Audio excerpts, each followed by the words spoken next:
اللہ ہی اللہ کیا کرو، دکھ نہ کسی کو دیا کرو، جو دنیا کا مالک ہے نام اسی کا لیا کرو۔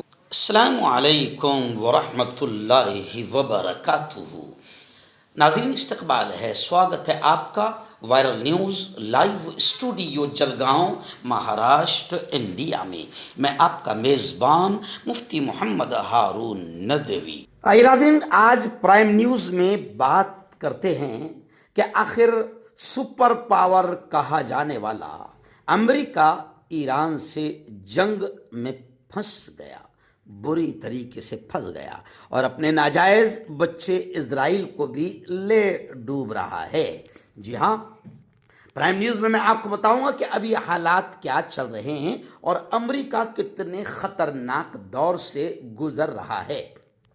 کس کس ملک نے امریکہ کا بالکل کھلے طور پر ساتھ دینے سے انکار کر دیا، اور اب امریکہ اسرائیل کس درجے میں کھڑے ہوئے ہیں۔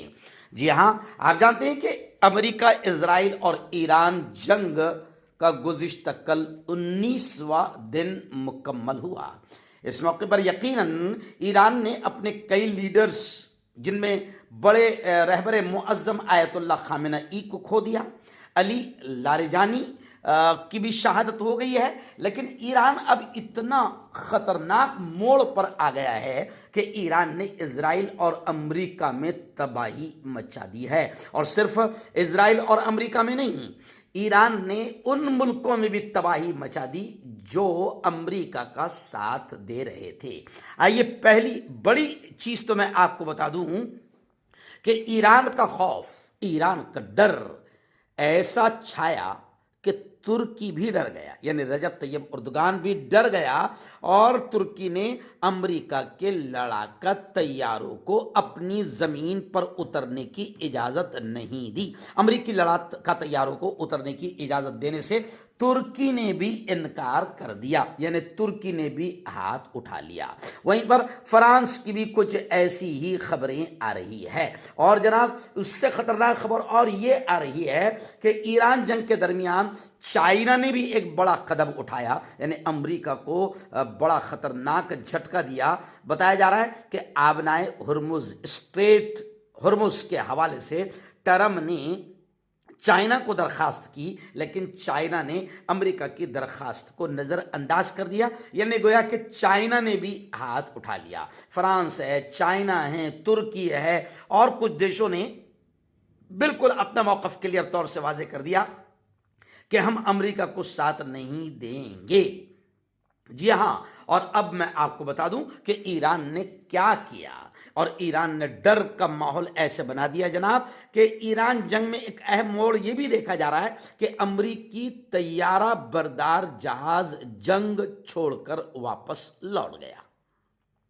اور بڑی خبر، جو لوگ امریکہ کا سپورٹ کر رہے تھے، کسی نہ کسی درجے میں اپنی زمین، ایئر بیس استعمال کرنے کے لیے دے رہے تھے، ایران نے ان کو بھی ایسے دھویا کہ خبریں آ رہی ہے کہ دبئی، کویت اور دوحہ، یہاں پر بھی ایران نے زبردست دھماکے کیے۔ ایرانی میزائل اور ڈرون حملوں نے خلیجی خطے میں ہلچل مچا دی۔ ایرانی حملوں کا خوف متحدہ عرب امارات یعنی UAE، دبئی وغیرہ میں اتنا خطرناک ایرانی حملوں کا خوف ہے کہ متحدہ عرب امارات میں کھلے میدانوں میں عید کی نماز پر بھی متحدہ عرب امارات کی حکومت نے پابندی لگا دی کہ اب کھلے میدانوں میں عید کی نماز ادا نہیں کی جائے گی۔ تو ایران گویا کہ بڑے خطرناک موڑ پر ہے، اور ایران تباہی مچا رہا ہے، اور یہ بھی کمال کی بات ہے کہ اکیلا ملک 10-12 ملکوں سے لڑ رہا ہے۔ جی ہاں، وہ سپر پاور جو کسی کو بھی دھمکاتا تھا کہ 1 گھنٹے کے اندر ختم کر دیں گے، آج 20 دن ہو چکے ہیں، سپر پاور کی ناک میں دم آ گیا، اور جتنے اس کو ساتھ دے رہے تھے وہ بھی پریشان ہو گئے۔ اور جہاں تک بات کریں ایران اسرائیل جنگ کی، اب یہ خبر آ رہی کہ اگر ایران اسرائیل جنگ اور جاری رہی تو پھر انٹرنیشنل لیول پر تباہی آئے گی، اور بھوک ریکارڈ سطح پر پہنچ جائے گی. دنیا کے 45 ملین افراد کو خطرہ بتایا جا رہا ہے. یعنی آپ سمجھ سکتے ہیں کہ کس موڑ پر اب یہ جنگ پہنچ چکی ہے. لیکن ایران جس طریقے سے دمدار انداز میں مقابلہ کر رہا ہے وہ بہت ہی خطرناک اپنا رخ اختیار کیے ہوئے ہیں، اور انتقامی کارروائی میں ایران نے اسرائیل میں لاشیں بچھا دی ہے. یہ جنگ تیسرے ہفتے میں داخل ہو چکی ہے اور کسی بھی حال تھمنے کو تیار نہیں ہے. اور ایران نے گلف کنٹریز کو بھی وارننگ دے دی ہے کہ اب تم پر بھی 24 گھنٹوں کے اندر دبا کر حملے کیے جائیں گے. یعنی کل ملا کے یہ خبر بتا رہی ہے کہ ایران جو ہے بہت ہی بھاری پڑ رہا ہے. ایک اکیلا ایران 10-12 ملکوں سے لڑ رہا ہے اور کامیابی کے ساتھ لڑ رہا ہے.